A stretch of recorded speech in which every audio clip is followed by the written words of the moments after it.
Indian politics సంబంధించి ఈ యొక్క ప్రశ్న భారత రాజ్యాంగ సవరణలో ఏది మొదటిసారిగా భారత రాష్ట్రపతిని మంత్రుల మండలి సలహాను తప్పనిసరిగా పాటించాలనే నిబంధన ప్రవేశపెట్టింది. తద్వారా రాష్ట్రపతికి ఇచ్చే మంత్రుల సలహాను తప్పనిసరి చేసిందని అడిగారు.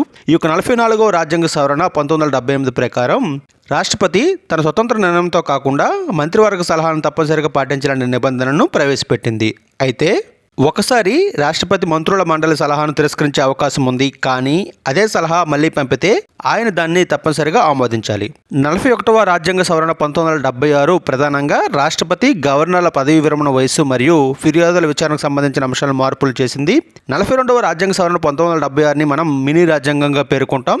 రాష్ట్రపతి అధికారాలు పరిమితం చేయలేదు, కానీ న్యాయపరమైన స్వతంత్రాన్ని తగ్గించింది. అలాగే డిపిఎస్పీల ప్రాముఖ్యతను పెంచింది. అలాగే 54వ రాజ్యాంగ సవరణ 1986 అనేది భారత రాష్ట్రపతి ఎన్నికల విధానాలకు సంబంధించి ఈ యొక్క 54వ రాజ్యాంగ సవరణ చేయడం జరిగింది. ఓకేనా? Thank you.